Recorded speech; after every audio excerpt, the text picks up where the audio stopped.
കഴിഞ്ഞ കുറേ ദിവസങ്ങളിലായി സമൂഹ മാധ്യമങ്ങളിലൂടെ ഒരു വാർത്ത ഇങ്ങനെ കറങ്ങി നടക്കുന്നുണ്ട്. ഈ വാർത്ത അധികവും കൂടുതലും കാണാൻ സാധിക്കുന്നത് സംഘി, ക്രിസംഘി, അതോടൊപ്പം ഇസ്ലാമിക വിരുദ്ധരായിട്ടുള്ള പല ആളുകളുടെ അക്കൗണ്ടുകളിലാണ്.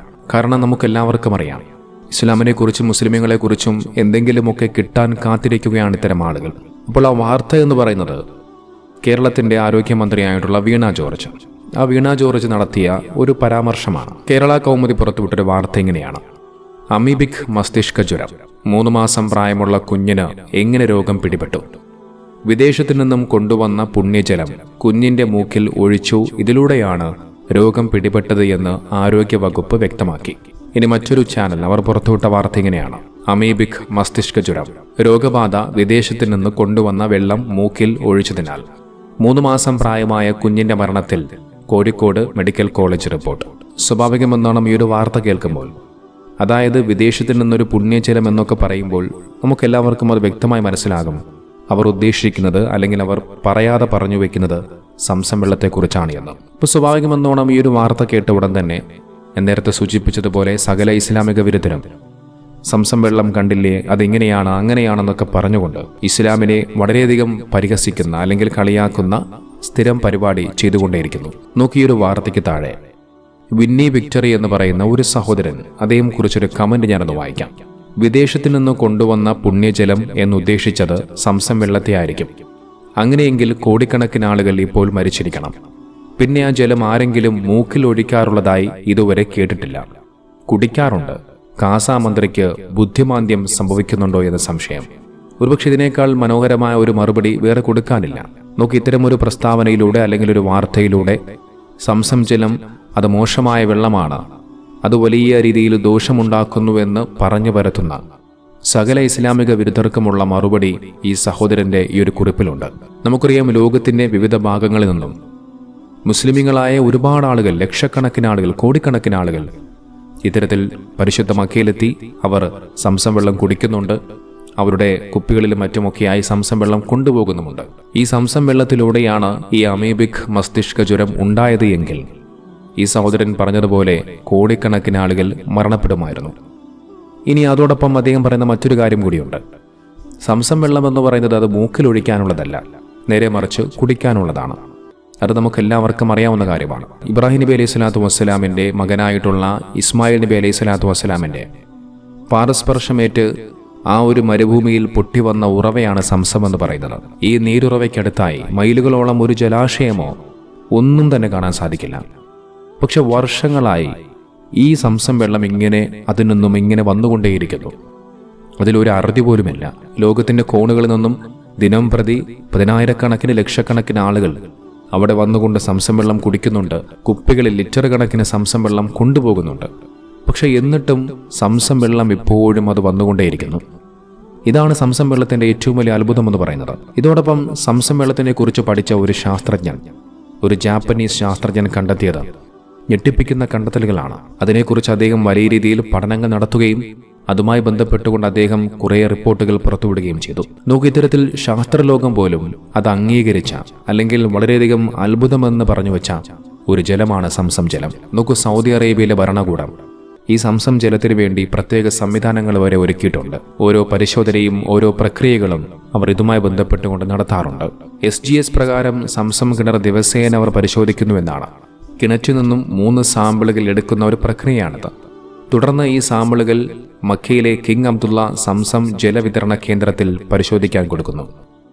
അത് നൂതന സൗകര്യങ്ങളോടെയാണ് സജ്ജീകരിച്ചിരിക്കുന്നത്. 2018 സൗദി അധികൃതർ സംസം വെള്ളം നവീകരിക്കുകയുണ്ടായി. ഗ്രാൻഡ് മോസ്കിന്റെ പഴയ നിലവറയിൽ അവിടെ ഉപയോഗിച്ചിരുന്ന കോൺക്രീറ്റിന്റെയും ഉരുക്കിന്റെയും അവശിഷ്ടങ്ങൾ അത് നീക്കം ചെയ്ത് സംസം കിണറിന് ചുറ്റുമുള്ള പ്രദേശങ്ങൾ വൃത്തിയാക്കുന്നതായിരുന്നു ആ പദ്ധതി.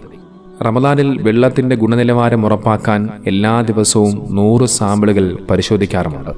ഒരു ദിവസം 2 ഹറമുകളിലും മറ്റും ചെറിയ പള്ളികളിലുമായി ലക്ഷക്കണക്കിന് ആളുകളാണ് പ്രതിദിനം ഓരോ ദിവസം തോറും സംസം വെള്ളം കുടിക്കുകയും അതോടൊപ്പം മുഖം കഴുകാനും മറ്റുമൊക്കെ ഉപയോഗിക്കുന്നത്.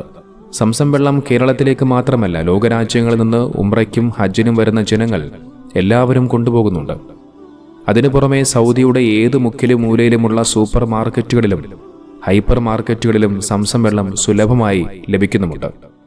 ഇവിടെ സ്വദേശികളും വിദേശികളും ജാതിമത വ്യത്യാസമില്ലാതെ അത് ഉപയോഗിക്കുന്നുമുണ്ട്. ഇതുവരെ ആർക്കുമില്ലാത്ത അസുഖം കേരളത്തിൽ റിപ്പോർട്ട് ചെയ്തിട്ടുണ്ടെങ്കിൽ അത് കേരളത്തിന്റെ മാത്രം കുഴപ്പമാണ്, അല്ലാതെ സംസം ജലത്തിന്റെ കുഴപ്പമല്ല. സകല സംഖ്യകളും ഇതുമായി ബന്ധപ്പെട്ടുകൊണ്ടുള്ള വാർത്തകൾ ഇട്ടിങ്ങനെ ആഘോഷിക്കുകയാണ്. അത്തരത്തിൽ പ്രസ്താവനകൾ ഇറക്കുമ്പോൾ അതിനെക്കുറിച്ചൊന്ന് അന്വേഷിക്കുന്നത് നല്ലതായിരിക്കും. നമ്മുടെ രാജ്യത്തെ 28 സംസ്ഥാനങ്ങളും 8 കേന്ദ്രഭരണ പ്രദേശങ്ങളിലെയും ജനങ്ങൾ കൂടി ഉംറയ്ക്കും ഹജ്ജിനും പോയി സംസം വെള്ളം കൊണ്ടുവന്നുകൊണ്ട് അത് ഉപയോഗിക്കുന്നുണ്ട് എന്ന കാര്യം മറക്കണ്ട. ഫിസിക്കൽ കെമിക്കൽ കണ്ടാമിനേഷൻ നടക്കുന്ന സാധ്യതകൾ തുലോം കുറവാണ്. പ്രത്യേകിച്ച് ഔദ്യോഗികമായി വിതരണം ചെയ്യപ്പെടുന്ന പുണ്യജലമെന്ന് പരിഗണിക്കപ്പെടുമ്പോൾ സൗദി അധികൃതർ സംസം കിണറിന്റെ പരിശുദ്ധി നിലനിർത്താൻ വേണ്ടി കർശനമായ പരിശോധനകൾ നടത്തിവരാറുണ്ട്. അതിൽ ലഭ്യമാകുന്ന ഏറ്റവും ആധുനിക ലാബ് സൗകര്യങ്ങൾ ഉപയോഗിച്ച് അതിന്റെ ശുദ്ധത ഉറപ്പുവരുത്തുകയും ചെയ്യുന്നുണ്ട്. സംസം വെള്ളത്തിന്റെ ഉറവിടമായ സൗദി അറേബ്യയിലെ സംസം കിണറിനെക്കുറിച്ചുള്ള ശാസ്ത്രീയ പഠനങ്ങളും ഔദ്യോഗിക റിപ്പോർട്ടുകളും അനുസരിച്ച് അത് ബാക്ടീരിയകളോ ഫംഗസുകളോ ഇല്ലാത്ത പാത്തോജൻ ഫ്രീ ആണെന്ന് തെളിയിക്കപ്പെട്ടിട്ടുണ്ട്. സൗദി ഗവൺമെന്റ് സംസം വെള്ളത്തിന്റെ ഗുണനിലവാരം കർശനമായി പരിശോധിക്കുന്നതിനായി അത്യാധുനിക ലാബുകൾ വരെ ഉപയോഗിക്കുന്നുണ്ട്. 2024 നടത്തിയ പഠനങ്ങളിൽ പോലും സംസം വെള്ളം ഹെവി മെറ്റലുകളിൽ നിന്ന് സുരക്ഷിതമാണെന്ന് കണ്ടെത്തി. ഇതോടൊപ്പം നാം മനസ്സിലാക്കേണ്ട മറ്റൊരു കാര്യമെന്ന് പറയുന്നത് ചിലർ ഈ സംസം വെള്ളത്തിന്റെ പേരിൽ തട്ടിപ്പ് വരെ നടത്തുന്നുണ്ട് എന്നുള്ളതാണ്. അതായത് സംസം വെള്ളമാണെന്ന് പറഞ്ഞുകൊണ്ട് ഇവർ കൊടുക്കുന്ന വെള്ളം അത് ഏതെങ്കിലും മറ്റു വെള്ളമായിരിക്കും. അതിന്റെ സത്യാവസ്ഥ അറിയാതെ പാവപ്പെട്ട മനുഷ്യർ അത് വാങ്ങി കുടിക്കുകയും മറ്റുമൊക്കെ ചെയ്യുന്നുമുണ്ട്. ഇത്തരത്തിൽ 2011 BBC റിപ്പോർട്ടിൽ UK വിറ്റഴിക്കപ്പെട്ട സംസം എന്ന ലേബലുള്ള വെള്ളത്തിൽ ആർസനിക് മലിനീകരണം കണ്ടെത്തിയിരുന്നു. എന്നാൽ ഇത് യഥാർത്ഥ സംസം കിണറിൽ നിന്നുള്ളതല്ല, മറിച്ച് അനധികൃതമായി വിറ്റഴിക്കപ്പെട്ട വ്യാജ ഉൽപ്പന്നങ്ങളായിരുന്നു. നോക്കൂ, ഓരോ സംസം വെള്ളം വിതരണം ചെയ്യുന്നതിന് മുമ്പും അതിന്റെ ഗുണനിലവാരങ്ങളെ കൃത്യമായി സൗദി ഗവൺമെന്റ് പരിശോധിക്കാറുണ്ട്. ഉദാഹരണത്തിന് 2024 മദീന പള്ളിയിൽ വിതരണം ചെയ്ത സംസം വെള്ളത്തിന്റെ 23,000-ലധികം സാമ്പിളുകൾ പരിശോധിക്കുകയുണ്ടായി. അപ്പോൾ ഇത്തരത്തിൽ സൗദി ഗവൺമെന്റ് വളരെയധികം സൂക്ഷ്മതയോടുകൂടി പരിശോധനയിലൂടെ മുന്നോട്ട് കൊണ്ടുപോകുന്ന ഒന്നാണ് സംസം ജലം. അത്തരത്തിലുള്ള ആ ഒരു സംസം ജലത്തെക്കുറിച്ചാണ് ഈ ആരോഗ്യമന്ത്രിയുടെ ഈ ഒരു പ്രസ്താവന ഏറ്റുപിടിച്ചുകൊണ്ട് സകല ഇസ്ലാമിക വിരുദ്ധരും രംഗത്ത് വരുന്നത്. ഈ പറയപ്പെടുന്ന 3 മാസം പ്രായമുള്ള കുഞ്ഞിന്റെ മൂക്കിലേക്ക് സംസം ജലമാണെന്ന് പറഞ്ഞു ഒഴിച്ചത് ഇതുപോലെ ആരെങ്കിലും സംസം വെള്ളമെന്ന് പറഞ്ഞു പറ്റിച്ച ഏതെങ്കിലും ഒരു വെള്ളമായിരിക്കാം. അതുകൊണ്ട് എന്തെങ്കിലുമൊക്കെ സംഭവിച്ചു കഴിഞ്ഞാൽ അത് സംസം ജലത്തിന്റെ കുഴപ്പമാണ് എന്ന് പറയുന്നതിനോട് നമുക്കൊരിക്കലും യോജിക്കാൻ സാധിക്കില്ല. ഇതോടൊപ്പം ഞാനൊരു വാർത്ത കാണിക്കാം. മനോരമ ന്യൂസ് പുറത്തുവിട്ട വാർത്തയാണ്. അതിനകത്ത് അവർ കൊടുത്തിരിക്കുന്നത് സംസ്ഥാനത്ത് അമീബിക് മസ്തിഷ്ക ജ്വര ഭീഷണിയുടെ സാഹചര്യത്തിൽ സമരമുഖങ്ങളിൽ പോലീസിന്റെ ജലപീരങ്കി പ്രയോഗത്തിൽ ആശങ്ക. ഇതിനായി ഉപയോഗിക്കുന്ന ജലത്തിൽ നിന്ന് രോഗബാധയ്ക്കുള്ള സാധ്യത കൂടുതലാണെന്ന് ആരോഗ്യ വിദഗ്ധർ ചൂണ്ടിക്കാട്ടുന്നു. ശക്തമായി വെള്ളം ചീറ്റുമ്പോൾ മൂക്കിൽ കൂടി ജലം കയറാനുള്ള സാധ്യത കൂടുതലാണ്. നോക്കൂ, സമരം ചെയ്യുന്ന ചെറുപ്പക്കാരുടെ മുഖത്തേക്കും ദേഹത്തേക്കുമൊക്കെ ഇത്തരത്തിൽ ശക്തമായി ജലപീരങ്കി ഉപയോഗിച്ച് വെള്ളം അടിച്ചുവിടുമ്പോൾ അതിലൂടെ ഇത്തരത്തിൽ അമീബിക് മസ്തിഷ്ക ജ്വരം ഉണ്ടായിക്കഴിഞ്ഞാൽ ഈ പറയുന്ന ആരോഗ്യമന്ത്രിക്കും അതോടൊപ്പം കേരളം ഭരിക്കുന്ന ഗവൺമെന്റിനും യാതൊരുവിധ കുഴപ്പവുമില്ല. നിങ്ങൾ നോക്കൂ, വളരെയധികം മലിനമായ ജലമാണ് ഇത്തരം ജലപീരങ്കികളിൽ കൂടി ഇത്തരം സമരമുഖങ്ങളിലേക്ക് വരുന്ന ആളുകളുടെ ദേഹത്തേക്ക് അടിച്ചുവിടുന്നത്. ഈ അമീബിക് മസ്തിഷ്ക ജ്വരമെന്ന് പറയുന്നത് ഇപ്പോൾ നിരന്തരമായി കേട്ടുകൊണ്ടേയിരിക്കുന്ന വാർത്തയാണ്. അത്തരം രോഗാവസ്ഥയിലൂടെ ഒരുപാട് ആളുകൾ മരണപ്പെട്ടു പോകുന്നുണ്ട്. അമീബ വിഭാഗത്തിൽപ്പെടുന്ന ചില രോഗാണുക്കൾ അത് മനുഷ്യരുടെ മൂക്കിലൂടെയും അതോടൊപ്പം ചെവിയിലൂടെയും ഒക്കെ അകത്തേക്ക് കയറുകയും അത് തലച്ചോറിനെ വലിയ രീതിയിൽ ബാധിക്കുകയും പിന്നീട് മരണം വരെ സംഭവിക്കാവുന്ന വലിയൊരു രോഗമാണ് ഈ പറയപ്പെടുന്ന അമീബിക് മസ്തിഷ്ക ജ്വരം. കെട്ടിക്കിടക്കുന്ന വെള്ളത്തിലും മറ്റുമൊക്കെ കുളിക്കുകയും നീന്തുകയും ഒക്കെ ചെയ്യുന്ന സമയത്താണ് ഇത്തരം രോഗാണുക്കൾ നമ്മുടെ തലച്ചോറിലേക്ക് കയറാൻ സാധ്യതയുണ്ട് എന്നാണ് ആരോഗ്യ വിദഗ്ധർക്ക് ചൂണ്ടിക്കാട്ടുന്നത്. നമുക്കറിയാം, ഓരോ കാലം കഴിയുന്തോറും ഓരോ രോഗങ്ങൾ ഇങ്ങനെ പുതുതായി വന്നുകൊണ്ടേയിരിക്കുകയാണ്. ഒന്നിനു പുറകെ ഒന്നായി വന്നുകൊണ്ടേയിരിക്കുന്നു. ഓരോ രോഗങ്ങൾ വരുന്തോറും ആ ഓരോ രോഗങ്ങൾക്കും ഓരോ പുതിയ പേരുകളും. ഒരു വശത്ത് യുദ്ധങ്ങളും മറ്റുമൊക്കെ ഉണ്ടാകുമ്പോൾ മറുവശത്ത് രോഗങ്ങൾ പിടിപെട്ട് ജനങ്ങൾ മരണപ്പെട്ടു പോകുന്നൊരു സാഹചര്യം. ഒരു വശത്ത് കൊള്ളയും കൊലപാതകങ്ങളും ഒക്കെയുള്ളൊരു സാഹചര്യം. അത്തരത്തിൽ വളരെയധികം ഭീതിജനകമായ വളരെയധികം അപകടം പിടിച്ച ഭീതിപ്പെടുത്തുന്ന ഒരു സാഹചര്യത്തിലൂടെയാണ് ലോകം കടന്നു പോകുന്നത്.